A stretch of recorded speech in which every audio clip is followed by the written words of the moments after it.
Baik, Bapak Ibu sekalian, alhamdulillah materi yang kedua sekarang sudah menunggu narasumbernya. Jadi kita langsung saja ke materi selanjutnya. Ya, penguatan wawasan sertifikasi produk halal ya. Dokter Saiful Adnan ya. Ngopi lah, ngopi ngarajut Ya. tunuh. Sok sambil ngopi nyumput ulah dina kamera. Abi kabita. Assalamualaikum. Pak Dokter, assalamualaikum.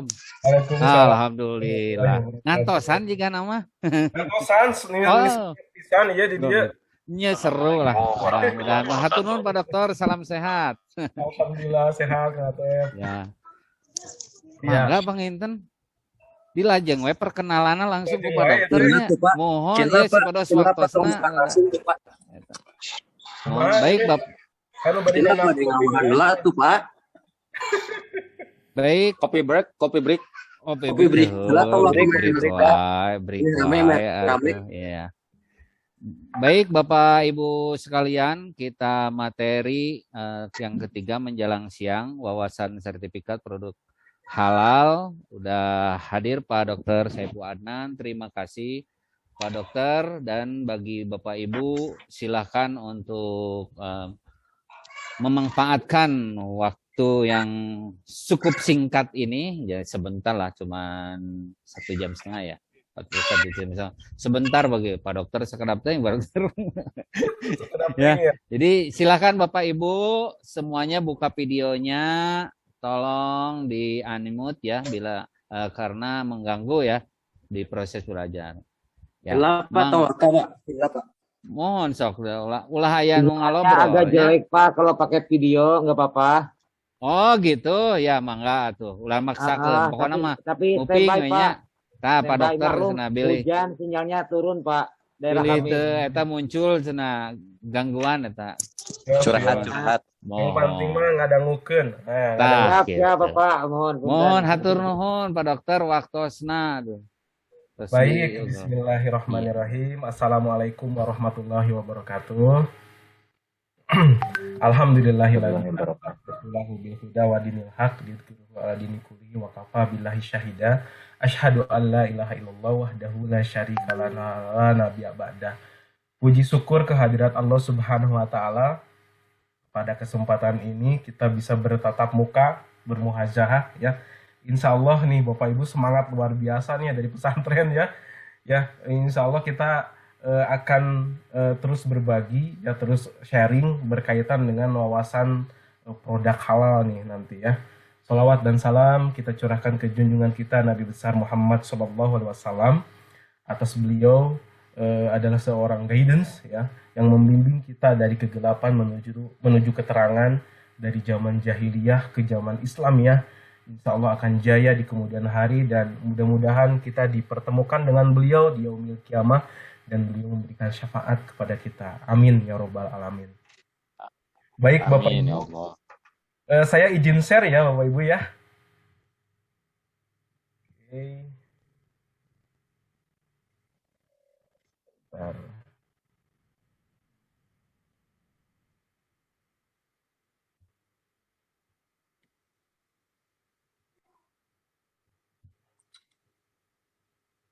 Sudah terlihat materinya Bapak Ibu semua?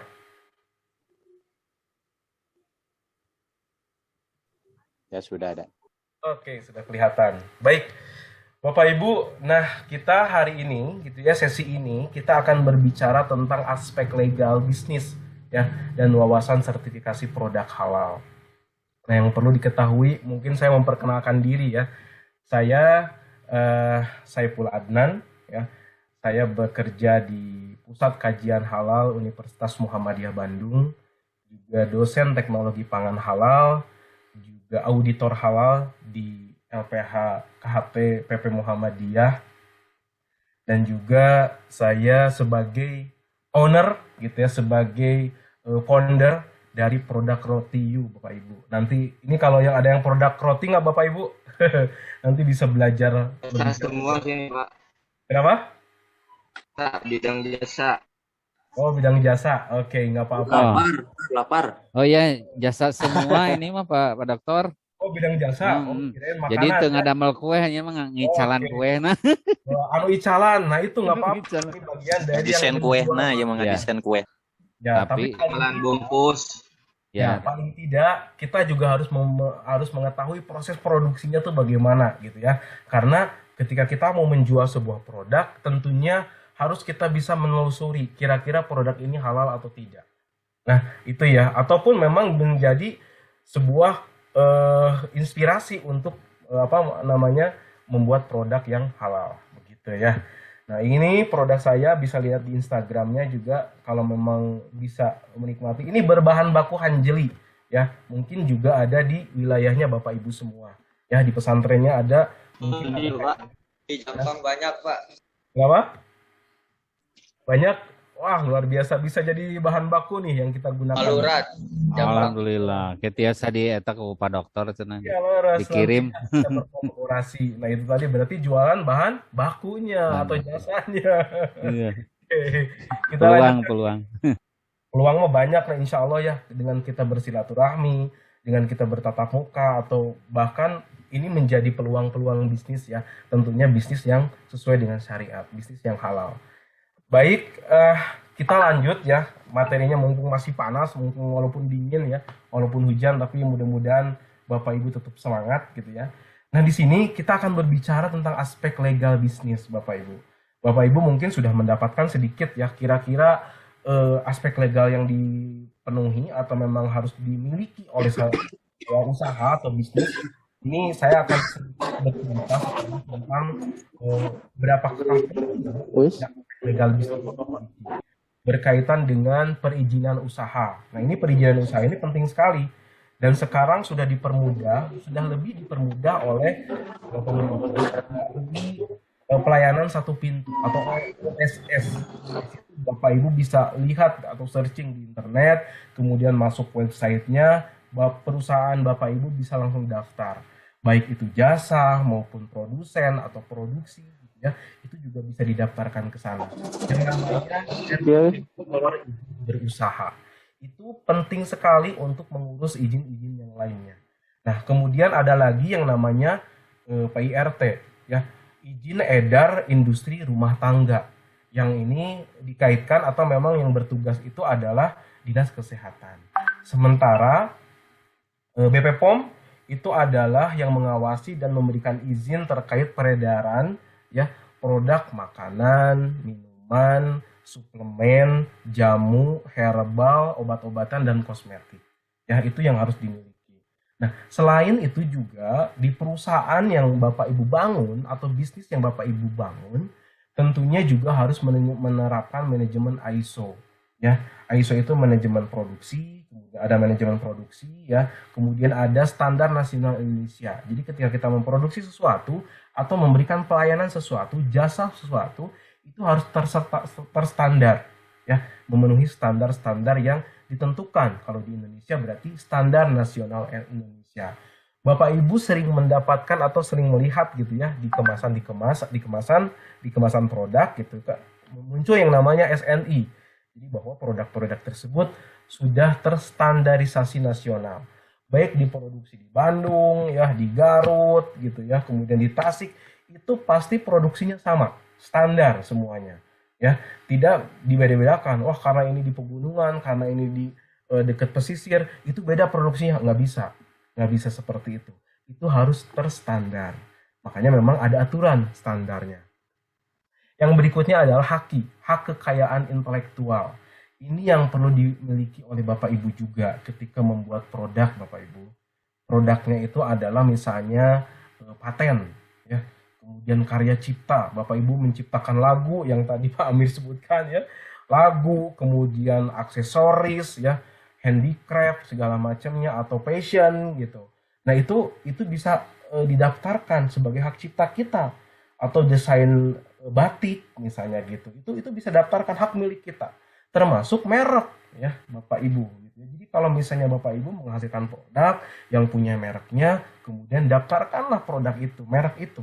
Karena ya di dalam perjalanan ketika kita sudah maju nih ceritanya gitu ya, kemudian kita belum mendaftarkan hak mereknya ke HKI, wah nanti ada yang niru Bapak Ibu ya. Kalau banyak yang niru bisa jadi produk kita kalah ya, produk kita kalah padahal kita sudah lebih dulu. Kemudian juga ada HCCP. HCCP itu berkaitan dengan keamanan pangan ya Bapak Ibu, yang kalau kita memproduksi makanan, minuman gitu ya, atau bahan baku yang kita gunakan tentunya harus memenuhi sertifikat HACCP. HACCP itu Hazard Analysis Control Point. Jadi titik kritis dari bahaya dari produk makanan tersebut. Nah, tentunya kita akan berbicara halal. Ketika berbicara halal, dan saya mah produknya juga bukan produk makanan minuman, bukan jamu-jamuan, bukan obat-obatan. Kok harus halal? Harus ya. Nanti kita bisa lihat. Pernah nggak Bapak Ibu mendengar yang namanya kulkas halal? Pernah ya Bu ya? Atau ada yang punya mungkin produknya? Ya. Kenapa itu harus halal? Kok aneh gitu ya? Harus halal gitu. Terus kemudian juga sabun ya. Kemudian kosmetik gitu. Kenapa harus halal? Itu karena ada hal-hal yang harus dipahami.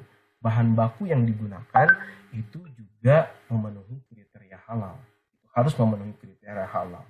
Sebagai gambaran nih buat Bapak Ibu, kenapa harus bersertifikat halal si kulkas tersebut gitu ya.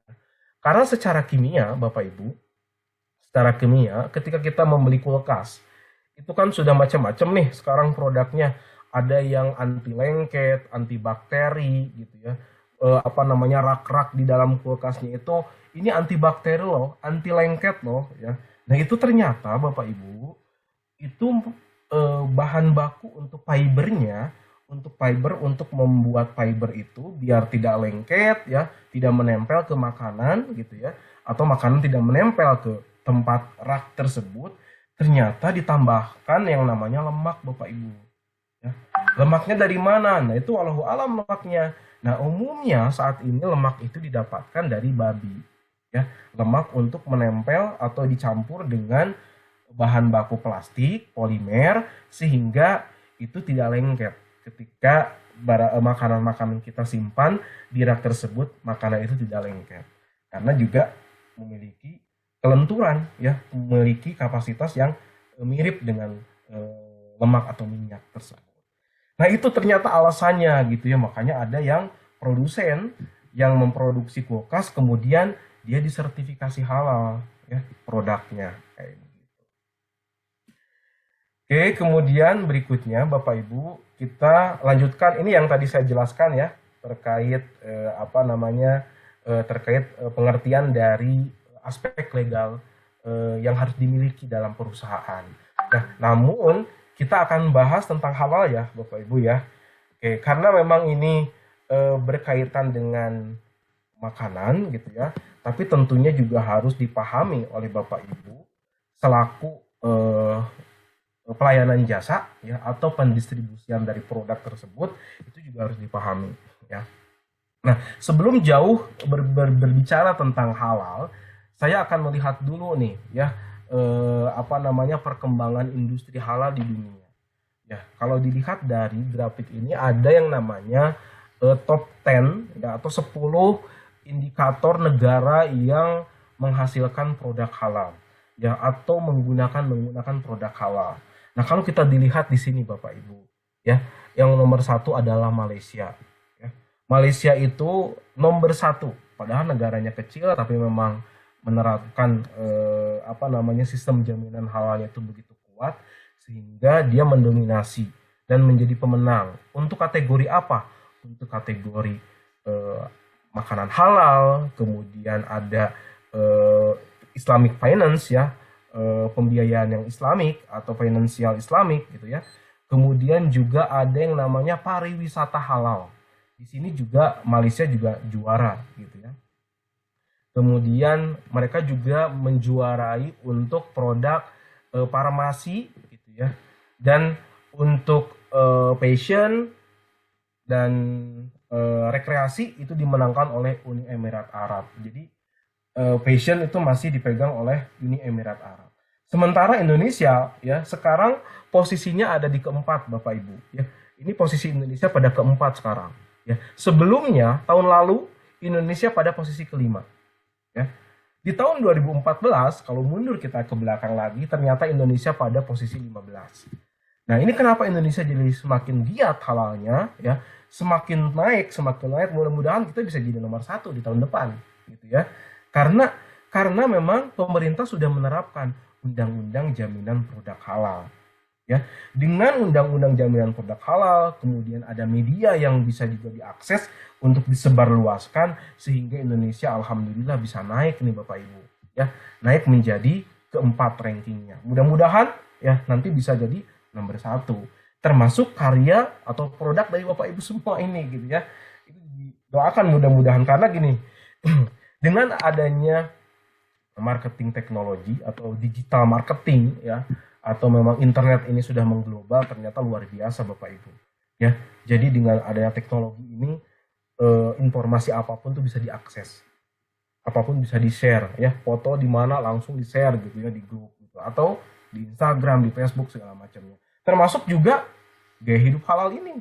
Ya. Itu sudah sangat meluas ya. Mudah-mudahan ya undang-undang ini akan segera dijalankan tahun ini Bapak Ibu ya. Tahun ini akan segera dijalankan sehingga itu akan memayungi buat kita ya. Kita lebih aman, lebih nyaman untuk mengkonsumsi atau menggunakan produk-produk yang ada di Indonesia. Berikut Bapak Ibu kita akan membahas ya tentang 3 nih ya. Mengapa sertifikat halal itu sangat penting. Kemudian konsep halalan thayyiban dan proses sertifikasi halal tersebut. Kita lihat ini Bapak Ibu. Sertifikat halal itu adalah pengakuan kehalalan suatu produk ya yang dikeluarkan oleh BPJPH ya. Dulu LPPOM MUI, tapi kalau sekarang oleh BPJPH di bawah Kementerian Agama ya. Yang telah dipatwakan oleh apa? Oleh Majelis Ulama Indonesia. Ya. Jadi ini diberikan sertifikat halal ini, sertifikasi ini halal diberikan ini sebagai memberikan jaminan kepada konsumen bahwa produk yang dikonsumsi telah memenuhi persyaratan menurut syariat Islam. Ya. Dan ini sangat penting sekali untuk mendapatkan apa? Mendapatkan kepercayaan dan kesetiaan konsumen Muslim. Dan tentunya produk halal ini Bapak Ibu bukan hanya untuk orang-orang Islam sekarang. Ya, bahkan orang-orang luar sana juga sudah menggunakan produk halal.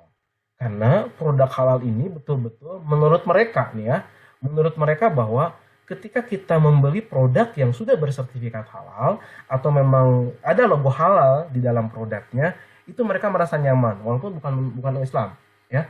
Karena apa? Pasti produk halal itu akan bersih, akan higienis, akan sehat.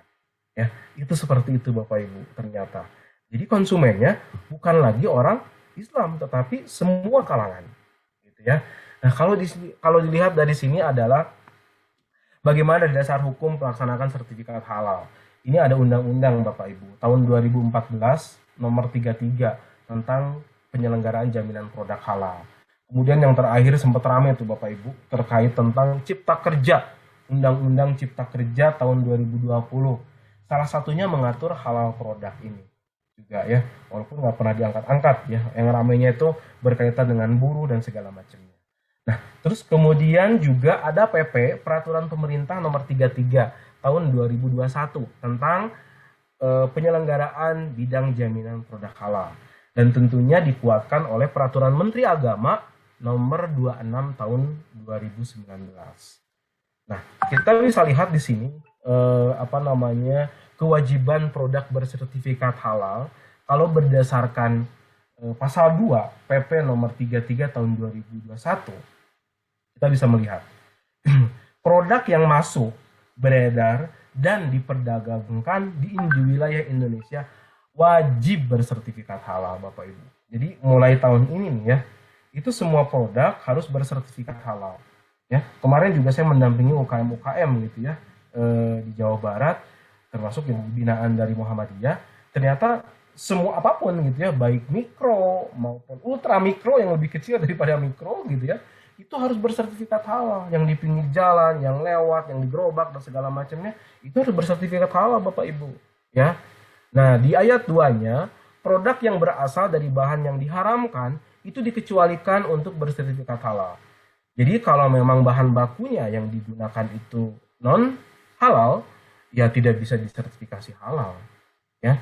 Dan kewajibannya dari produsen adalah memberikan label, ya, di kemasannya bahwa ini produk tidak halal. Itu harus.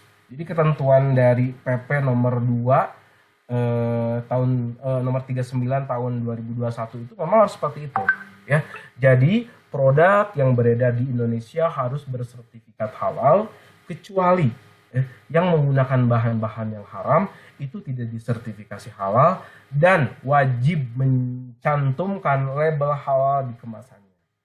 Jadi insya Allah akan semakin dilindungi nih, ya, konsumen muslim yang untuk memproduksi makanan yang halal tentunya. Nah ini, ya, buat apa sih Bapak Ibu manfaatnya, ya, kita menggunakan atau mendaftarkan sertifikasi halal produk itu, yaitu memberikan jaminan kepastian, keamanan, kenyamanan bagi konsumen. Nah kita nih sebagai bisa jadi pelaku usaha atau memang sebagai konsumen, ya, kita menganggap bahwa kita aman nih kalau kita melihat bahwa di produknya itu, di kemasannya itu sudah bersertifikat halal.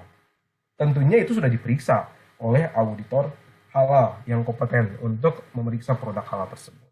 Kemudian di luar negeri sana ternyata, ya, ketika produk ini sudah bersertifikat halal, memberikan jaminan produk ini berkualitas tinggi, ya, berkualitas tinggi, dan bisa memberikan nilai tambah, ya. Jadi semakin berkah bahkan Bapak Ibu. Ketika kita melayani, memberikan jasa pelayanan, kemudian kita menjual produk itu, kita terangkan produk itu bahwa produk yang kita jual atau jasa yang kita lakukan betul-betul sesuai syariat atau halal menurut ketentuan yang ditetapkan. Ya, dan yang keempat adalah ketika produk ini bersertifikat halal, tentunya akan mendorong pelaku usaha lebih baik, ya, mendapat keberkahan, ya. Jangan sampai begini bisnis yang asal-asalan saja gitu, ya. Untung sih untung tapi tidak berkah. Ya. Justru yang dicari adalah bagaimana produk ini betul-betul halal, ya. Nah sekilas Bapak Ibu, mungkin Bapak Ibu sudah paham lah ya sedikit tentang bagaimana terminologi halal di dalam Al-Quran. Ya, kalau kita bahas, kita mereview saja gitu ya, bahwa terminologi halal atau kata-kata halal itu muncul gitu, di dalam Al-Quran itu berkaitan dengan apa? Dengan muamalah, ya, dengan keluarga, dengan perkawinan, ya, sudah sah halal gitu ya untuk berhubungan sama suami. Untuk hak waris keluarga itu juga ada aturan-aturan berkaitan dengan halal, termasuk muamalah, gitu, seperti itu. Nah, selain itu juga yang nomor 4 ini memang dijelaskan di dalam Al-Quran bahwa halal haram itu berkaitan dengan makanan, Bapak Ibu, ya, berkaitan dengan makanan, minuman, ya, atau proses produksi makanan dan minuman. Ya. Nah, kalau kita lihat di sini, Bapak Ibu, ketika kita berbicara konsep halal haram, kita melihat definisi bahwa segala sesuatu yang menuju kepada yang halal, yang diperbolehkan oleh syariat Islam, ya, itu berlaku kepada orang Muslim. Ya. Sementara haram itu adalah segala sesuatu yang menuju kepada hal-hal yang dilarang secara hukum Islam untuk dilakukan, digunakan atau dikonsumsi oleh setiap orang yang beragama Islam.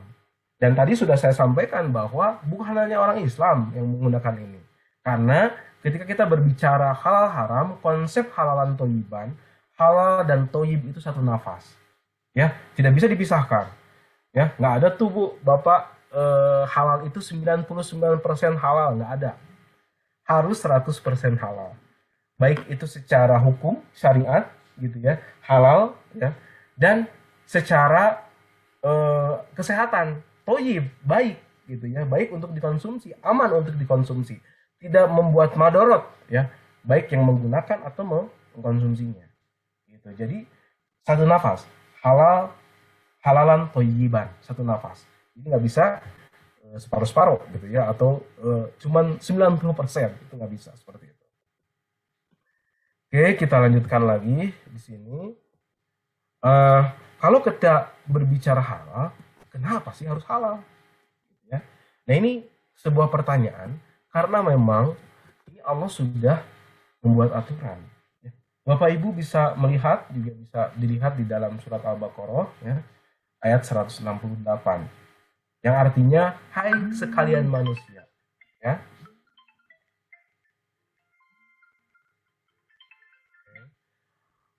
Makanlah yang halal lagi baik dari apa yang terdapat di bumi dan janganlah mengikuti langkah-langkah setan. Sesungguhnya setan itu adalah musuh yang nyata bagimu. Ini perintah Bapak Ibu.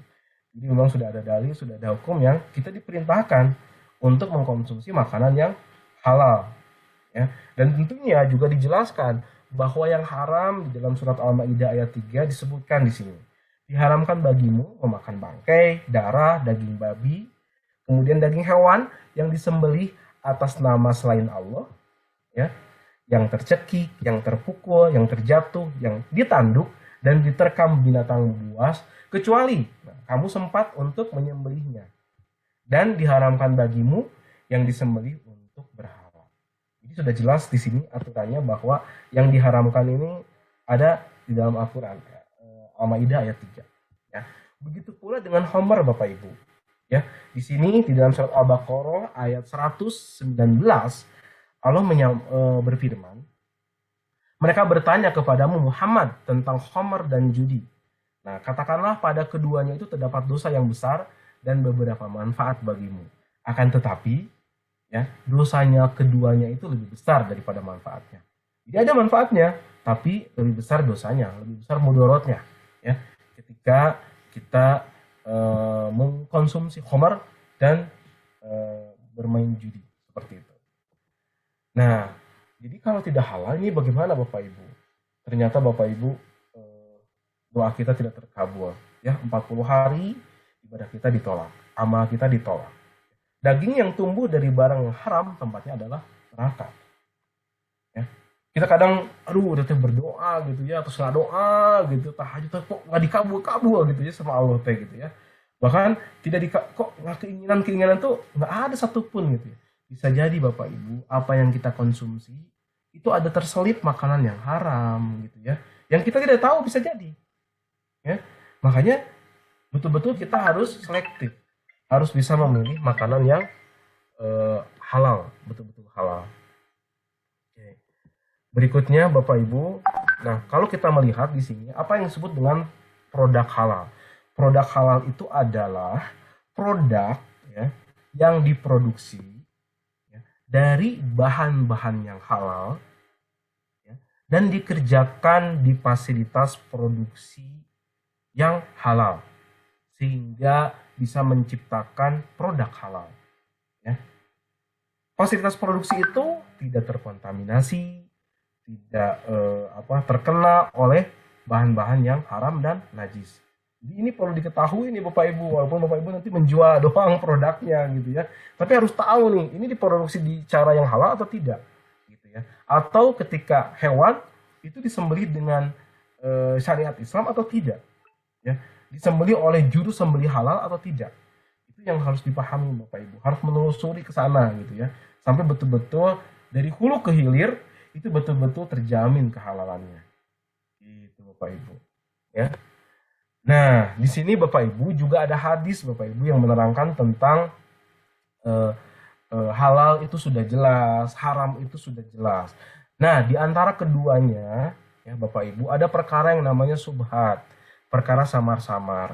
Dan barang siapa yang menjaga dirinya dari perkara subhat, berarti ia telah menjaga agama dan kehormatan. Dan barang siapa yang terjatuh kepada yang subhat, berarti ia terjatuh ke dalam yang haram. Nah, di sini sudah jelas Bapak Ibu, ya, ada halal, ada haram, sudah jelas tadi di dalam dalilnya. Namun, pada kenyataannya sekarang Bapak Ibu, ya, semua produk yang ada di kita gitu ya, kadang sudah tidak jelas lagi halal dan haramnya. Dan ini disebut samar-samar gitu ya. Nah, ini yang disebutkan oleh Profesor Kiai Haji Ibrahim Hussein, Ketua Komisi Fatwa tahun 80 sampai 2000. Dia menyatakan bahwa jika suatu produk telah bersentuhan dengan teknologi dan sudah tidak nampak lagi bentuk asli dari bahan baku tersebut, maka produk tersebut dikategorikan sebagai produk yang subhat atau samar-samar. Ya, itu yang disampaikan oleh Profesor Kiai Haji Ibrahim Hussein. Nah, sebelum masuk lagi saya pengen bertanya nih ke Bapak Ibu. Bapak Ibu, ini pisang halal apa enggak? Ya, Bapak Ibu, mana iya? Mau kemarana? Bapak Ibu, ini halal atau tidak? Pisang ini. Ya. Halal tentunya ya. Karena kalau kita misalnya ngambil dari pohon gitu ya, kita langsung di pohon di pekarangan kita atau di belakang pesantren, di kebun pesantren gitu ya. Kita tinggal ambil aja ya, tapi harus bilang ya Bapak Ibu. Karena halal dan haram itu berkaitan dengan lighuirihi ya, ada lizatihi. Jadi memang halal itu ada perbuatan, memang zatnya yang halal tersebut ya. Kalau memang misalnya pisang ini diperoleh dari yang dapat mencuri atau nyolong gitu ya, itu tidak halal secara perilaku gitu ya, tapi zatnya mah halal gitu ya. Oke, ini halal ya Bapak Ibu ya. Yuk kemarana, Tessa nggak jawab. Nah kalau ini apa Bapak Ibu? Ada yang jawab nggak? Ya, ini halal apa tidak? Bapak Ibu, halo. Ya, ini di chat wah katanya ada halal. Ini halal yang mana nih Bapak Ibu? Ya, pisang goreng halal apa haram? Oh sama hostnya ditulis di chat aja Bapak Ibu ya, boleh nggak apa-apa. Ya, ini kalau pisang goreng halal atau haram? Boleh di chat, ditulis. Halal. Halal. Yakin Bapak Ibu. Nah, kita coba lihat lagi di sini satu lagi. Nah, ini kan pisang goreng ya Bapak Ibu ya. Nah, ini apa? Ya, yang lagi booming waktu itu tuh beberapa tahun lalu lah, booming. Ini nugget pisang. Ya. Ya, ini Bapak Ibu ya. Ya, ternyata Bapak Ibu ya, ini yang dua ini, pisang goreng dan nugget pisang itu belum tentu bisa dikatakan halal. Ya, itu dikatakannya jadi subhat sekarang Bapak Ibu. Ya, jadi subhat. Kok jadi subhat? Ya itu Bapak Ibu. Karena ini sudah diproses nih pisang goreng ini. Ya, ini pisang nugget juga udah diproses Bapak Ibu. Ya, karena di situ ada tambahin apa? Ya, di dalam ini ada tambahin terigu. Kemudian digoreng. Ya, itu juga kemudian juga ada mungkin tambahan lain yang lebih wangi. Misalnya pakai vanili gitu ya, dia lebih wangi. Nah itu ada tambahan-tambahan Bapak Ibu. Ya, apalagi di sini Bu, Bapak Ibu, ada coklat, ada keju, ya, kemudian ada perisa-perisa yang lainnya. Itu jadi dikatakan subhat sekarang ini Bapak Ibu. Berbeda dengan yang pisang yang ini utuh pisang dari pohon, kemudian kita petik langsung dimakan, itu halal. Tapi sekarang dengan teknologi yang canggih Bapak Ibu, pisang goreng itu tidak hanya siga pisang goreng direbus sama kita, apa yang digoreng sama kita gitu. Bisa jadi ada rasa karamel, ya, ada rasa yang lainnya. Nah itu Bapak Ibu yang jadi tambahan-tambahannya itu yang diragukan. Makanya produk ini menjadi subhat. Ya, perlu dikaji, perlu diuji oleh siapa? Oleh auditor halal. Ya. Nah, saya sebagai auditor halal, saya datang ke perusahaan itu. Itu mah goreng pisangna kumaha. Ditambahan tarigu. Tariguna merek naon? Ya. Udah ada sertifikat halal atau tidak? Oh, udah ada. Oh, saya mah nggak ada, belum ada sertifikat halal. Nah, ini dipastikan Bapak Ibu. Karena terigu yang kita gunakan itu bisa jadi ada tambahan yang namanya cysteine. Cysteine itu adalah untuk pengembang, untuk lebih renyah ya ketika itu diaplikasikan ke pisang goreng, ke singkong dan segala macamnya. Ya, cysteine itu dari mana sumbernya? Sumbernya itu dari produk mikrobial atau memang dari organ tubuh manusia. Salah satunya dari rambut Bapak Ibu. Jadi rambut itu kandungannya adalah cysteine. Cysteine itu digunakan untuk mengawet makanan, untuk penyedap makanan, dan untuk merenyahkan makanan. Nah, terigu ini yang kita gunakan atau terigu yang kita konsumsi ada tambahan cysteine Bapak Ibu. Ya, tambahan cysteine itu bisa jadi dari mana? Bisa jadi dari rambut manusia kalau itu belum disertifikasi halal. Tapi ketika produk itu, bahan baku terigu itu sudah disertifikasi halal, sudah ada logo halalnya, itu dipastikan yakin lah, insya Allah gitu ya, percaya bahwa itu produk itu sudah halal. Jadi sustain yang digunakannya pun bukan dari yang haram. Seperti itu. Apalagi ini ada kejunya. Kejunya dari mana? Dari susu. Susunya apa? Susu apa? Susu sapi? Susu babi? Atau susu yang lainnya? Oke lah, dari susu sapi. Nah, susu sapinya itu diolah dari proses penggumpalan keju dengan penambahan enzim. Enzimnya dari mana? Ya, dari pencernaannya hewan halal atau hewan haram. Itu Bapak Ibu. Ternyata memang ketika produk ini sudah diproses, ya, itu ternyata jadi subhat sekarang ini semuanya. Ya, begitu Bapak Ibu. Ya, kita lanjut ya. Nanti kalau ada yang bertanya, kita lihat nanti ya, ada waktunya. Nah, ini Bapak Ibu ya, yang tadi bilang, oh, ada saya mah distributor, saya mah jasa. Nah, ini saya lengkap tunjukkan nih ke Bapak Ibu semuanya. Ya, ini proses dari hulu ke hilir. Ya, ketika ini dari kebun, ya, farm, dari ladang, ada sapi, ada jagung, ada singkong, gitu ya, yang ditanam di ladang ini. Ya, kemudian ini ada petani yang melakukan seperti ini. Ya, nah dari sini kemudian masuk ya dari bahan baku itu ya, dibawa ke produsen. Ketika keripik singkong dibuat keripik singkong. Ini oleh produsen ya, dibuatlah keripik singkong. Kemudian setelah ini, setelah jadi, dikemas, disimpan di gudang, kemudian didistribusikan oleh distributor. Seperti ini ya. Nah, distributor, kemudian, bentar sekedap. Dari distributor, itu dijual ke retail, ke warung-warung, ke toko-toko. Ya, baru dari distributor itu, ya, atau dari warung itu, retail itu masuklah ke tangan kita. Ya, jadi dari on farm, dari ladang sampai ke tangan kita sebagai konsumen, ke meja kita, itu betul-betul harus halal Bapak Ibu prosesnya. Jangan sampai di di farmnya itu halalnya 90%, di sini 100%, di sini 70%, di sini ya 80%. Ya, ujung-ujungnya ke sini berapa persen? Padahal dari proses itu betul-betul harus halal. Nah, kalau kita lihat di sini yang saya centangin ini, ditandain di kurungan iya gitu ya. Ada yang namanya Good Halal Agriculture Practice. Bagaimana prosedur untuk mencegah proses pencemaran selama budidaya, panen atau penangkapan ikan. Jadi di sini Bapak Ibu harus jelas ya, ketika kita misalnya membuat pakan ya untuk kambing, untuk sapi, untuk apapun gitu ya, untuk unggas, untuk ayam, untuk bebek, bagaimana kita menyajikan makanan itu betul-betul makanannya pakan ini ya betul-betul bisa menyehatkan si hewan piaraan kita, hewan ternak kita. Jangan sampai itu menjadi penyakit buat hewan itu, dan ketika kita konsumsi itu bisa jadi sakit, membuat madarat buat kita gitu ya.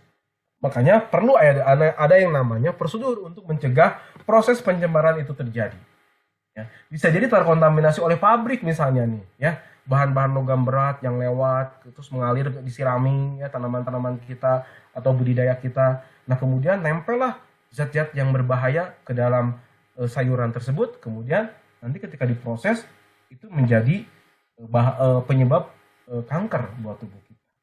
Itu nggak boleh. Jadi bahan bakunya itu betul-betul harus diperhatikan Bapak Ibu. Nah, di sini bahan baku itu adalah ada bahan baku utama, bahan tambahan, dan bahan penolong. Ya, ketiga bahan baku ini tidak ya, atau bukan bersumber dari darah, bangkai, dan bagian manusia. Tadi yang kita udah dibahas ya di surat Al-Maidah ayat 3. Itu nggak boleh dari darah ya, atau bangkai, atau bagian dari tubuh manusia. Itu nggak boleh. Ya. Karena tadi saya bilang bagian tubuh manusia bisa digunakan untuk makanan, untuk kosmetik, dan obat-obatan. Berikutnya juga bahan baku, bahan penolong, dan bahan tambahan yang kita gunakan bukan dari homer, ya, bukan dari bahan baku homer. Itu yang tidak boleh. Kemudian juga bahan ya, bahan yang kita olah tidak diproduksi dari fasilitas yang digunakan untuk produk yang mengandung babi dan turunannya. Itu nggak boleh. Jadi misalnya hari ini ya mesin ini dipakai untuk ya membuat bahan makanan yang mengandung babi. Besoknya lagi digunakan untuk yang tidak menggunakan babi. Seperti itu. Itu nggak boleh Bapak Ibu. Fasilitas produksinya itu jangan dicampur aduk. Nggak boleh dicampur adukan. Oke, terus berikutnya. Nah, ini Bapak Ibu. Ternyata kalau kita lihat nih, ada yang namanya babi dan segala turunannya. Turunan di sini teh bukan anak cucunya ya Bapak Ibu. Bukan anak cucunya gitu ya. Tapi turunannya itu adalah dagingnya, lemaknya, bulunya, tulangnya, darahnya, kulitnya, jeroannya. Itu turunan-turunan dari babi tersebut Bapak Ibu. Nah ternyata kalau dilihat di sini Bapak Ibu, babi dan turunannya itu tersebar di makanan yang kita sering jumpai. Salah satu contohnya, ini daging. Daging sudah jelas ya Bapak Ibu. Daging itu ada sering disebut dengan babi panggang. Atau di daerah Bandung tuh ada kawasan yang Pacinan ya, yang daerah Cina. Itu tuh dia memang memasak dan memproduksi babi, daging babi gitu ya. Babi panggang, babi bakar, babi oseng dan segala macamnya. Nah, kemudian juga ternyata Bapak Ibu, bulunya itu juga berguna babi ini. Ya untuk apa? Sebagai penguat rasa untuk roti. Ya, bulunya ini bisa diekstrak karena tadi yang mengandung sistein itu saya tadi bilang ya ditambahkan kemana? Ke terigu. Ya. Dan terigu itu mengandung ya sistein. Bisa jadi dari babi ini. Atau juga bulunya ini digunakan untuk apa Bapak Ibu? Untuk sikat gigi, untuk kuas roti, untuk kuas kue, nastar. Ya. Nah itu bisa digunakan. Kemudian tulangnya buat apa? Tulangnya bisa digunakan untuk menyaring air Bapak Ibu. Ya. Air minum gitu ya. Yang air minum dalam kemasan itu ada proses yang namanya proses penyaringan. Penyaringan salah satunya itu dengan karbon aktif. Karbon aktifnya bersumber dari mana? Bisa dari tumbuhan, bisa dari hewan. Kalau tumbuhan bisa dari batok kelapa, ya, batok kelapa atau dari kayu gitu ya. Kalau dari hewan bisa jadi dari tulang. Tulangnya apakah tulang halal atau dari hewan yang halal atau tulang yang dari haram. Dan umumnya itu dari babi. Ya. Kemudian ada lemaknya Bapak Ibu. Lemaknya ini bisa dibuat untuk sabun, lipstik gitu ya. Lemaknya juga bisa ngoles loyang gitu ya, atau memang lemaknya ditambahkan sebagai mentega, margarin gitu ya. Juga digunakan untuk pencampuran biskuit ya, perasa sebagai sup juga. Nah, dari kulitnya ini muncul apa? Gelatin. Gelatin ini sering kita jumpai di mana? Di permen yang soft candy ya. Permen yang lunak atau juga ada di es krim, ada di cangkang kapsul Bapak Ibu, ada di agar-agar ya. Ini terdapat juga, ini dari gelatin. Nah, kemudian dari kulitnya juga bisa menghasilkan apa? Kulitnya juga bisa digunakan sebagai baju, jaket, dompet gitu ya. Kemudian juga kulitnya ini juga menghasilkan apa? Kolagen. Kolagen itu untuk kecantikan, untuk peremajaan kulit. Nah, itu Bapak Ibu ya. Kemudian organ tubuhnya tadi yang saya sebutkan. Untuk yang penyakit diabetes ya, insulinnya bisa diambil dari babi. Makanya ada insulin, suntik insulin. Nah, bisa jadi ada yang memang dari hewan, hewannya non halal. Ataupun organ dalam tubuhnya ini yang tadi saya bilang. Ada enzim, namanya enzim renat, digunakan untuk apa? Digunakan untuk penggumpalan susu menjadi keju. Ya, itu. Kemudian juga pakai selongsong untuk sosis. Kemudian ususnya, ya, ususnya itu bisa dipakai selongsong sosis. Ada yang dari plastik ya Bapak Ibu ya. Ada yang memang dari hewan. Itu yang langsung bisa dimakan Bapak Ibu. Jadi sosis itu nggak perlu dibuang tuh plastiknya, langsung dimakan. Ya, ada yang mau digunakan untuk itu, gitu ya. Nah, kemudian juga ada darahnya. Darah digunakan untuk apa? Ya, untuk pencampur warna atau penambah protein. Ya, dan juga digunakan untuk kesehatan medis. Itu seperti itu. Jadi tersebar di mana-mana Bapak Ibu. Ini ya, babi dan turunannya itu gitu. Jadi waspada, harus waspada ini ya. Karena semuanya ada di makanan yang kita jumpai. Gitu Bapak Ibu. Makanya harus hati-hati pisan ayo nama ya. Nah, kenapa si babi itu ada di semua industri? Yang ada di industri makanan, minuman, kosmetik gitu ya, petukangan, souvenir. Karena babi itu sangat mudah sekali untuk tumbuh. Jadi gampang sekali ngelahirin itu langsung beranak banyak ya.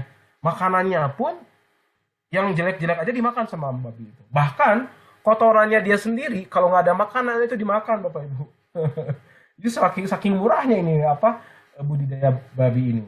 Kemudian babi muda ini umur 11 bulan ini sudah siap dikawinkan lagi dan bisa beranak banyak lagi. Ya. Nah, terus kemudian babi ini emang beranak banyak ya, sehingga karena proses produksinya, proses ternaknya itu sangat mudah sekali. Ya di luar sana di Jerman, di Eropa itu dikaji nih. Kira-kira kulitnya buat apa ya, bagian lemaknya buat apa, kemudian bulunya buat apa, darahnya buat apa, semua bermanfaat. Kok bisa ya seperti itu gitu ya.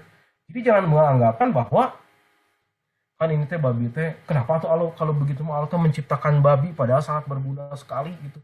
Hampir semua dari bagian tubuhnya teh berguna gitu ya. Nggak ada yang dibuang, di semuanya bisa dipakai gitu. Kenapa seperti itu? Nah, kita kembali Bapak Ibu. Ternyata ini mah sami'na wa ata'na. Memang itu Allah sudah tetapkan. Allah sudah karena mengandung cacing pita. Itu mah yang sebagian kecil Bapak Ibu. Ya, larangan itu. Tapi kita kembali lagi bahwa memang ini udah adalah aturan yang dari Allah tetapkan dan kita tinggal beriman apa yang ditetapkan. Tapi ternyata Bapak Ibu, kajian-kajian ini semakin meningkat.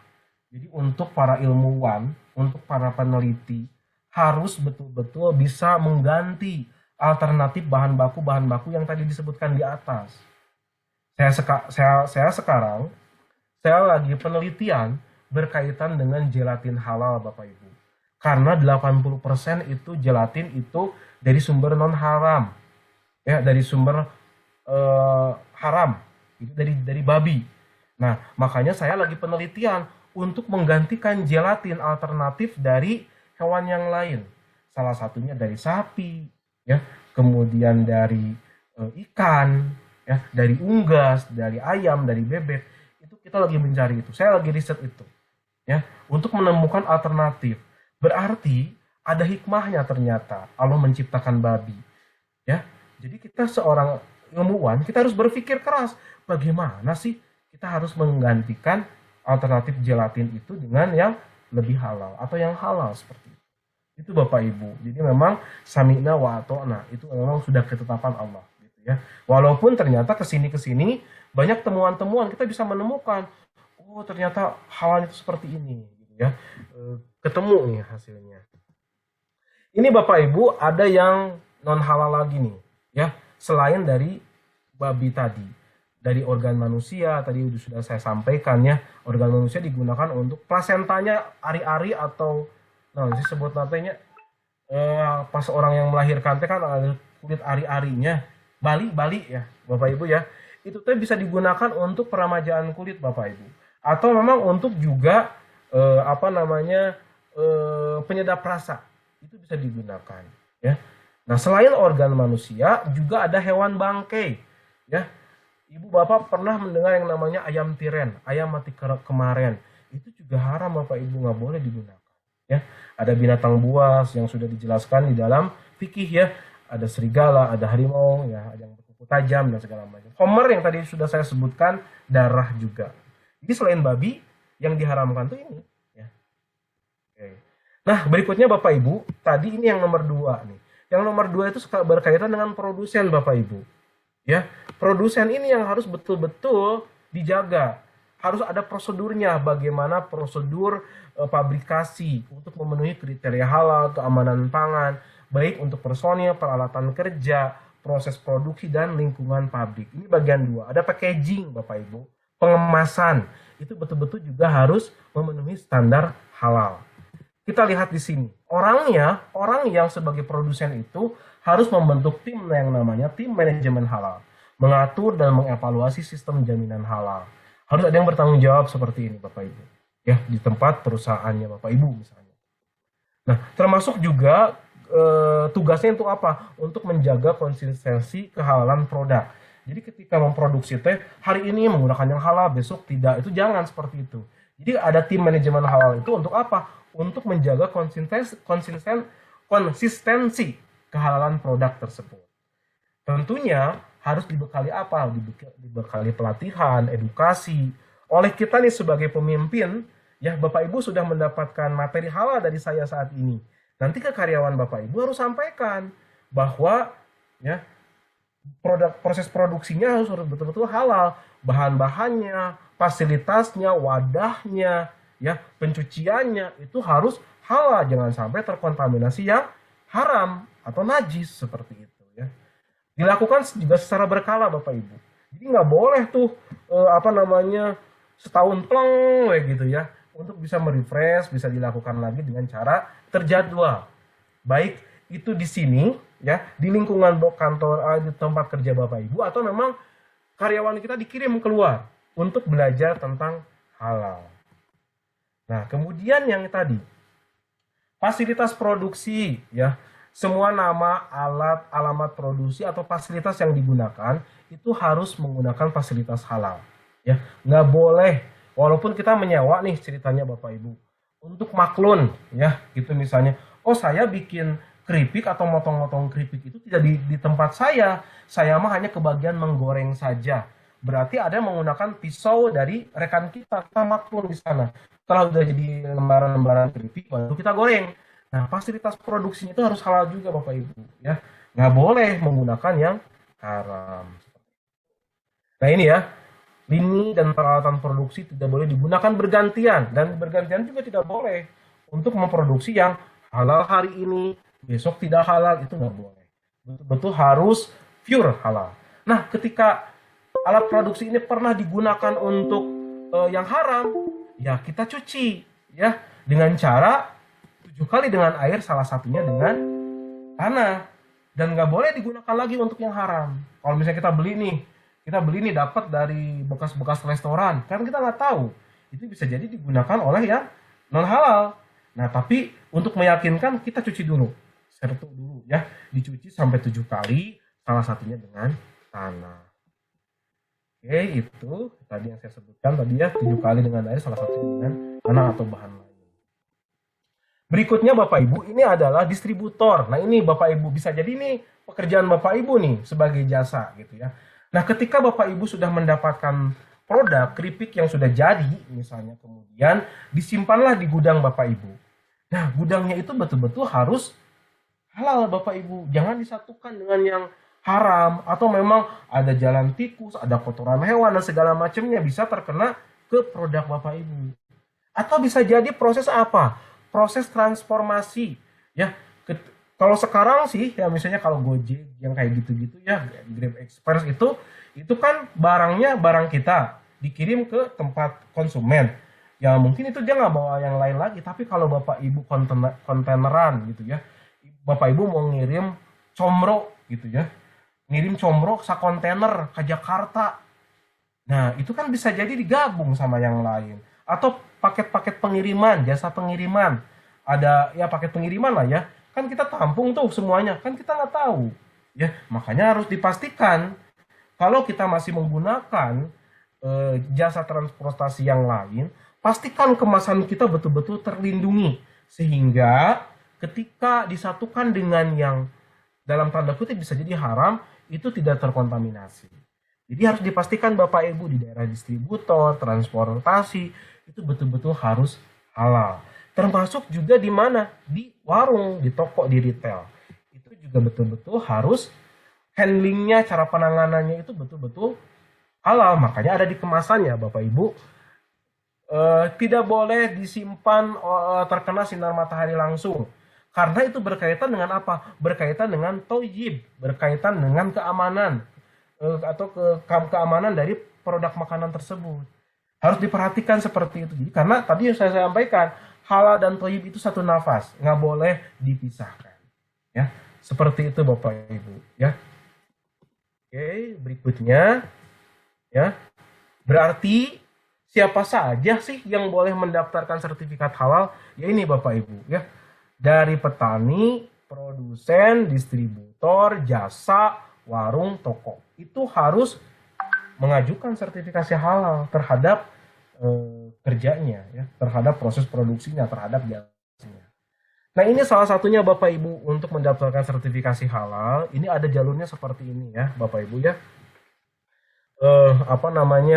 Ini pelaku usaha ya. Sekarang mendaftarkan ke BPJPH ya, registrasi sekarang online. Kemudian nanti BPJPH akan menetapkan lembaga pemeriksa halal. Jadi BPJPH akan menunjuk siapa? LPH, lembaga pemeriksa halal. Salah satunya adalah LPPOM. LPPOM sekarang tuh menjadi LPH. Termasuk Muhammadiyah, termasuk Salman, itu juga menjadi LPH. Itu bisa memeriksa halal. Kemudian setelah diaudit oleh LPH yang menurunkan auditor, kemudian ditetapkan oleh MUI halalnya itu. Oleh Majelis Ulama Indonesia ditetapkan halalnya, baru diterbitkan sertifikatnya oleh BPJPH lagi dan diberikanlah kepada konsumen. Dan sekarang Bapak Ibu berlaku 4 tahun. Kalau sebelum-sebelumnya itu berlaku 2 tahun sertifikat halalnya.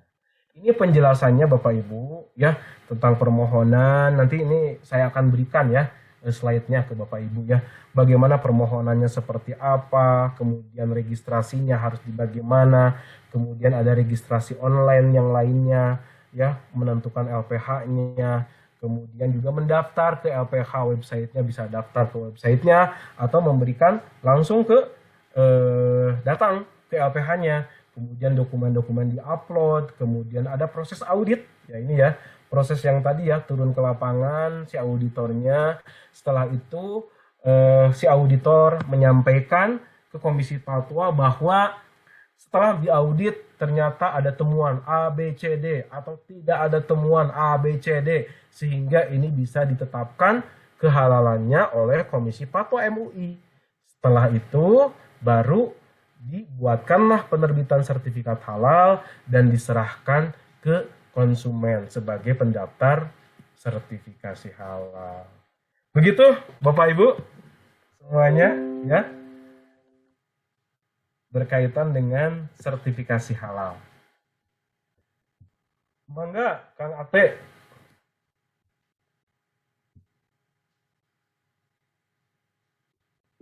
Alhamdulillah, hatur nuhun Pak Ustadz. Saya Bu Adnan. Ya. Ya Kang, mangga untuk ada pertanyaan dari Ustadz langsung saja, mangga dilajengkeun. Ya, mangga. Saha nu bade naros sok mangga.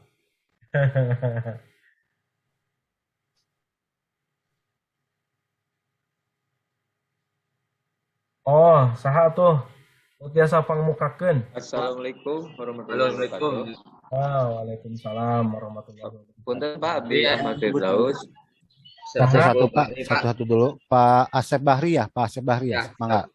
Oh, Pak Asep. Assalamualaikum warahmatullahi wabarakatuh. Waalaikumsalam. Abi Asep Bahri di Pondok Pesantren Ilmu Karawang, Pak. Oh, Berkaitan dengan sertifikasi halal untuk jasa di bidang sablon itu apakah diperlukan ya, Pak? Oke. Gitu. Langsung dijawab ini Kang Ate. Ya, Mangga Pak Ustadz, mangga langsung. Oke, langsung dijawab. Hatur nuhun Kang Asep Bahri ya. Ya. Oke. Jadi gini, sertifikasi halal itu akan diberlakukan dari produk yang dapat dikonsumsi ya, atau barang-barang gunaan ya yang dipakai gitu ya, gitu. Nah, kemudian yang digunakan barang-barangnya. Itu secara bertahap ya Kang Asep. Jadi untuk awal sekarang ini semua produk makanan dan minuman dulu yang akan disertifikasi halal. Ya. Kemudian berikutnya adalah obat-obatan dan kosmetik. Kemudian berikutnya kemana? Ke barang gunaan, misalnya fashion, baju, ya, kemudian alat-alat dan yang lainnya. Gitu gitu ya. Nah, kalau kedepannya bisa jadi ya, kedepannya secara bertahap untuk sablon juga ya, karena begini, bahan baku sablon itu kan bahan-bahan kimia ya, ada minyak yang ditambahkan, ada lemak yang digunakan, sehingga ketika disablonkan ke baju atau ke apapun, kalau ke baju ya pasti akan dipakai sholat ya, gitu ya. Itu harus betul-betul berhalal. Termasuk juga untuk mesin-mesin ya, mesin-mesin produksi gitu ya. Mesin produksi saya mah ada maklun kerjaannya membuat makanan gitu ya. Saya punya mesin-mesinnya, orang lain membuatnya di kita gitu ya, maklun di kita. Kemudian kan itu ada proses yang namanya di mesin produksi itu kan kita sering menambahkan oli gitu ya, atau oli pelumas lah ya, pelumas untuk mesin itu biar betul-betul lancar gitu ya dalam produksinya. Nah, kedepannya itu akan betul-betul diperhatikan, itu betul-betul harus menggunakan pelumas yang halal, harus dilihat sertifikasi halal. Namun itu ya, jadi Kang Asep untuk sementara ini itu masih belum. Tapi bisa jadi ketika produk-produk makanan, minuman, kosmetik semuanya sudah bersertifikat halal, bisa jadi akan segera nanti akan diperiksa juga nih ternyata. Karena untuk kemasan nih, kayak kresek pembungkus ya, pembungkus kresek sekarang sudah mulai ya. Misalnya ada plastik itu biar lebih lentur, lebih lengket atau lebih gimana, lebih tidak menempel ke makanannya, itu disertifikasi sekarang karena dicurigai ya menggunakan komposisi bahan baku yang non halal seperti lemak, minyak itu ditambahkan. Makanya sekarang kemasan plastik walaupun tidak dimakan langsung gitu ya, tapi kan digunakan untuk apa? Untuk pembungkus makanan. Makanya sekarang sudah ada halal packaging, kemasan yang halal. Nah, bisa jadi mungkin kedepannya seperti itu. Assalamualaikum. Saya Dede dari Ihadul Ummah, Pak. Izin bertanya. Ya, mangga Kang Dede, mangga. Ini Pak, kan kalau misalnya furnitur itu biasanya bahan yang bagus itu kami ini belinya dari luar negeri gitu Pak. Ya. Nah, untuk dari produk luar negeri kan ada logo halal atau MUI-nya gimana gitu Pak? Ngebedainnya. Itu Pak, mohon penjelasannya. Barang-barang gunaan ya, barang-barang. Iya. Furnitur atau misalnya apapun lah ya gitu. Nah, saya akan bercerita dulu terkait kenapa sih barang gunaan itu harus bersertifikat halal. Salah satunya Bapak Ibu itu adalah salah satunya adalah keramik yang digunakan untuk piring ya. Nah, Bapak Ibu, ternyata keramik yang digunakan itu adalah dia ada menambahkan tulang yang sumber kalsium tulang itu. Jadi kalau keramik untuk piring, untuk gelas gitu ya, digunakan untuk makanan yang panas, itu tidak mudah retak kalau ada kalsium tinggi di dalamnya. Nah, kalsium itu sumbernya dari mana? Itu bisa secara alami dari kapur, ya, kapur dari gunung, atau memang lebih alami, lebih bagus itu memang ditambahkan dari tulang. Tulangnya itu ya tulang babi umumnya. Nah, kalau yang produk dari Cina, ya, ada yang namanya bond. Pokoknya di belakang kalau keramik kalau di hotel kita lihat ya, Chinese bond. Itu memang dari Cina, itu menggunakan tulang. Nah, bisa jadi itu menggunakan hal tersebut. Ya. Nah, kalau yang tadi yang saya sebutkan bahwa ada furniture, ada yang lainnya, termasuk sepatu gitu ya, seperti itu harus diwaspadai Bapak Ibu. Ya. Karena bisa jadi memang dia menggunakan kulit babi. Ada yang memang seperti itu. Kalau furniture atau keramik untuk lantai, ya, keramik lantai sekarang juga banyak dari luar juga, ya. Nah, itu betul-betul dia ada yang ditambahkan dengan kalsium sama klor atau fluoride. Untuk apa? Untuk keramik itu biar nggak mudah retak, nggak mudah pecah, gitu. Ya, makanya kan keramik yang bagus kan begitu, ya. Nah, coba kalau keramik itu dipakai untuk masjid, ya, untuk sholat, gitu kan. Nah, itu yang diperlukan. Walaupun saat ini tadi sudah saya sebutkan juga, itu belum mengarah ke sana ya untuk sertifikasinya, ya. bahan keramik dan yang lainnya. Tapi ya kedepannya akan segera ke sana. Nah, jadi memang di Indonesia atau di luar negeri belum sedetail itu untuk sertifikat halal. Tapi kan kita lagi menuju ke sana. Tahap untuk betul-betul semua yang dikonsumsi, yang digunakan halal. So, Kang.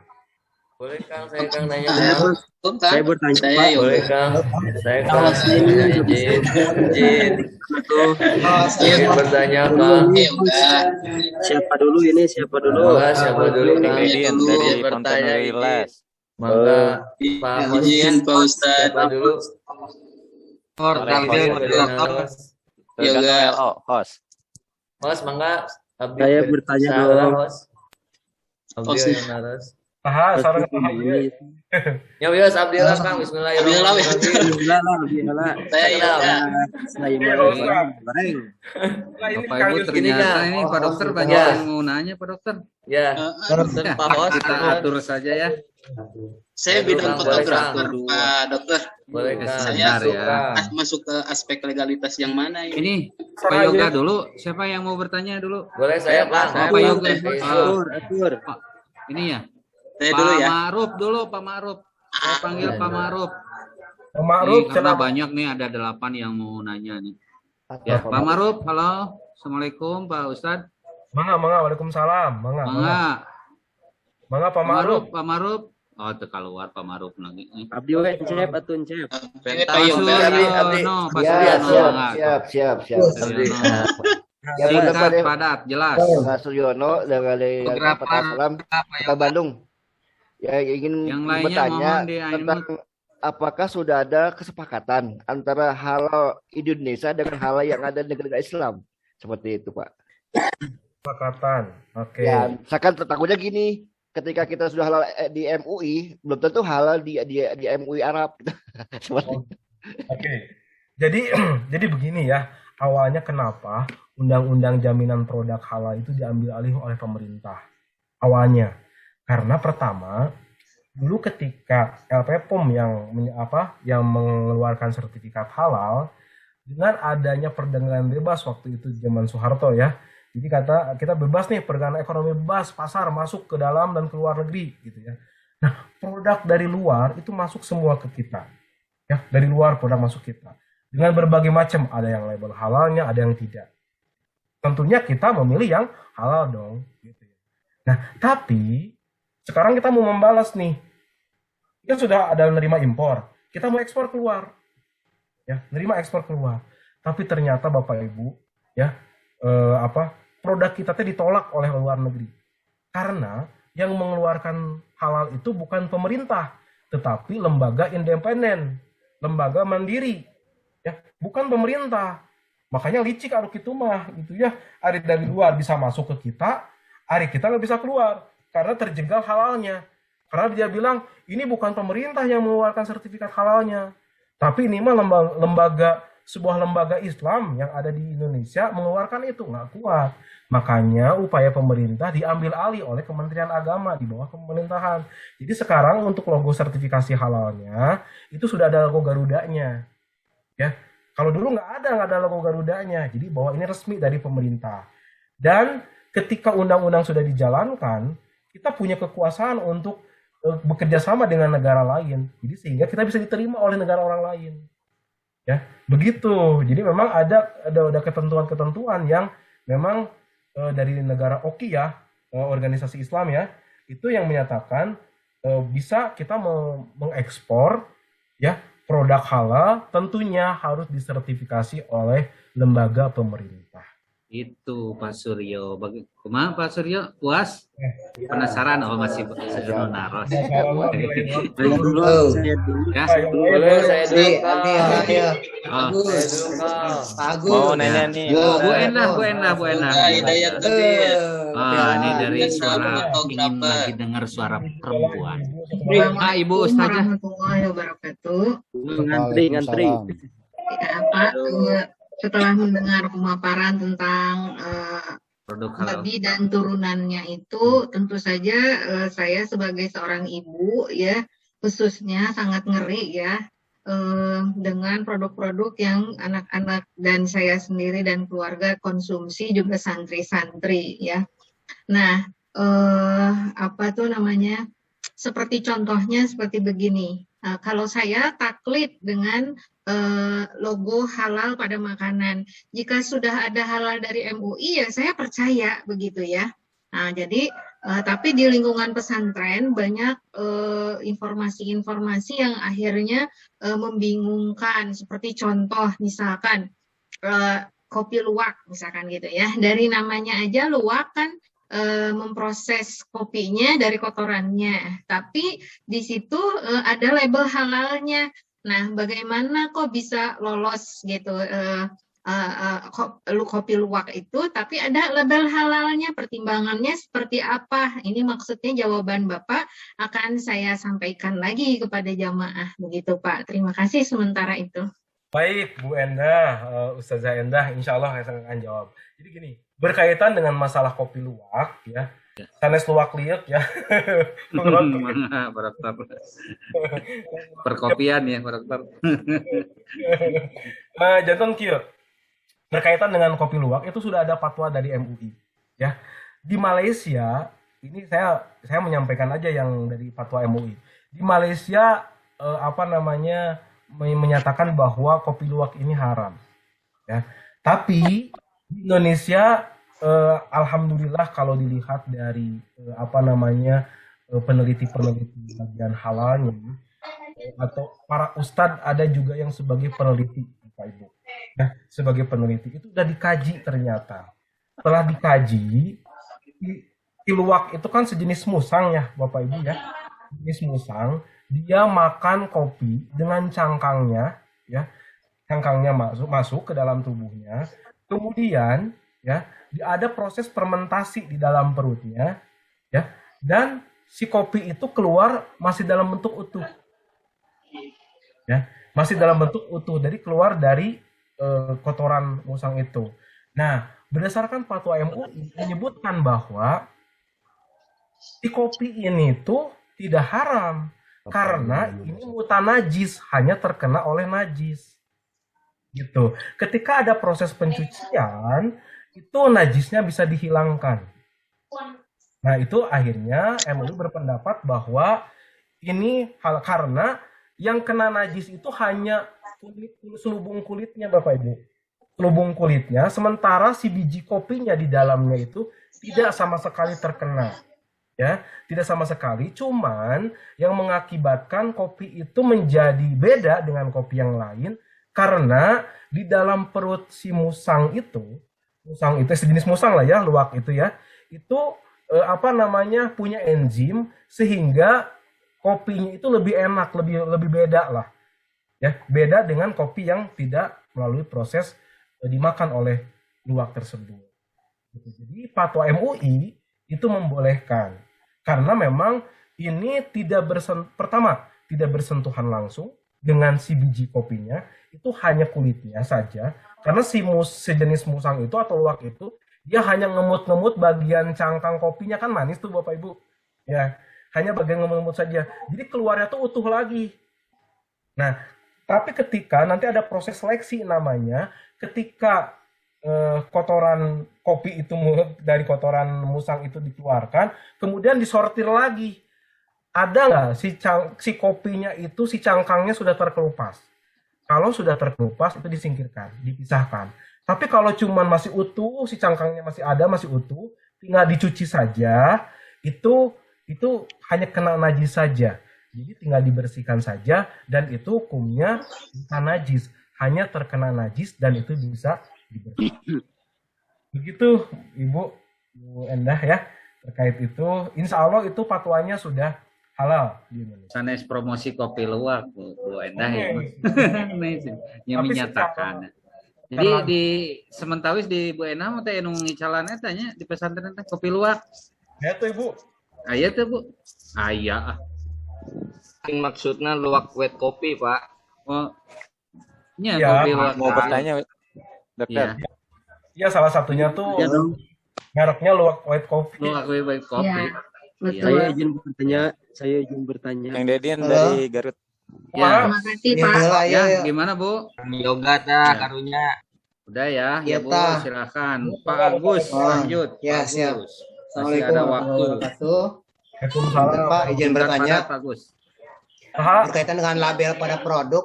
Di Oh, sana Pak Agus. berbagai macam, mohon, berbagai macam label, ada yang dari MUI dan juga ada yang tulisan halal. Nah, itu apakah sama atau tidak? Kemudian yang kedua, saya kan bergerak di bidang jasa dedak. Apakah itu juga harus mempunyai sertifikat halal pada produk saya, Jasa apa? kemasan atau tidak? Seperti itu. Jasanya Jasa dedak, dedak. dedak. Iya. Makanan ya? Iya. Bakatul, bakatul. Bakatul. Ya, Mohon. Pengolahan padi. Puut lembut. Puut. Mohon. Ya seperti itu Pak. Ya, terima kasih. Terima kasih Kang Agus. Ini berkaitan dengan label halal. Mungkin Bapak Ibu semua nih suka menemukan logo yang ada tulisan tadi yang saya ya, warna hijau, ada tulisan Majelis Ulama Indonesia, di tengahnya tulisan halal. Ya, itu yang resmi diakui oleh pemerintah. Ya, itu yang resmi untuk saat ini. Nah, kemudian suka muncul juga di kemasan-kemasan itu makanan, muncul halal tulisan warna hitam, dilingkari aja. Gitu ya. Itu adalah halal pengakuan dari produsennya. Ya, itu sebetulnya tidak resmi Bapak Ibu. Hanya dia mengaku bahwa saya menggunakan bahan halal. Belum tentu kan, bisa jadi dalam prosesnya yang tadi saya sebutkan tadi, ada yang bisa jadi produsennya tidak tahu. Itu teh proses yang bisa jadi mengkontaminasi dan haram. Gitu makanya. Tapi Pak Dokter, kalau tadi ada dua ya, halal yang dibenerin dalam arti tidak resmi, apa itu masalah atau tidak Pak Dokter? Ya, kalau untuk sekarang, Ya. kalau sekarang akan ditertibkan. Jadi semua tuh nggak boleh menyatakan halal menurut pribadi. Menurut punya perusahaan ya. Ya, harus dicek oleh orang lain, oleh auditor halal yang paham. Gitu. Jadi jangan saya produksi bikin begini langsung yang labelin halal tanpa diperiksa dulu. Nah, itu teh sekarang lagi ditertibkan. Makanya pemerintah berupaya sekarang UKM hayu mendaftarkan halal, dikasih tahu, disertifikasi, kemudian diajarin seperti itu. Terus yang kedua berkaitan dedak. Ya. Kalau dedak itu kan langsung ya dari dari padi kemudian pakai mesin penggilingan. Nah, kalau memang misalnya itu betul-betul bisa menjamin ya secara bahan mesinnya tidak digunakan yang lain ya. Tidak bisa digunakan yang lain, ya nggak apa-apa, itu udah halal. Termasuk juga dedak ini, sementara ini dedak ini masuk ke produk positif list dalam arti tidak perlu disertifikasi halal. Ya, dedak ini. Ya, nanti nih, misalnya Kang Agus ada pengembangan. Dari dedak itu kan kandungan fenoliknya masih banyak tuh, bekatul itu. Kan bisa digunakan untuk konsumsi, untuk orang diet. Nah, Kang Agus misalnya menggunakan ekstrak bahan kimia untuk mengambil fenoliknya. Kan itu pakai zat-zat kimia, bisa jadi pakai alkohol yang digunakan. Itu harus disertifikasi Kang Agus. Gitu. Kalau cuman hanya dikasih pakan ternak tanpa ada proses yang lain, itu nggak perlu disertifikasi. Ya, tapi ketika akan dijadikan makanan, bekatulnya yang mengandung antioksidan yang tinggi, itu harus disertifikasi. Tuh, dan harus dipilih juga ya, sabakatul sadedak-dedak nah. Ya, Iya. Pak Dokter. Tetap Iya, harus. harus Nah dipilih. itu Pak Gus, saya kira harus puas dulu sebentar karena ini waktunya. Kelihatannya banyak yang masih ingin penasaran, akan tetapi mohon maaf karena waktu. Gimana Pak Dokter? Ini sudah kita azan. Ya, boleh satu Iya. lagi nggak apa-apa. Satu lagi katanya. Satu lagi, Bu. Emang nggak? Saya boleh aja saya. Saya Pak. Saya Ini ada boleh, Pak. satu Saya saya Bapak Yoga, Bapak Yoga. Mudah-mudahan Aduh, Kang Yoga. ya Pak Yoga pertanyaannya. Kang Yoga. Penasaran dari tadi mau tanya. Oh, Assalamualaikum warahmatullahi wabarakatuh. Waalaikumsalam. Nah, kan saya Yoga dari Pondok Pesantren Nurul Huda. Kebetulan saya bidang jasanya fotografer, Pak. Kan tadi ada 7 aspek ya, ada 7 aspek legalitas. Nah, kalau bidang fotografer masuk ke aspek mana ya, Pak ya? Kalau fotografer kan jasa fotografi ya. Iya. Ya, kalau jasa hanya memotret, Jasa ya fotografer. pemotretan kan.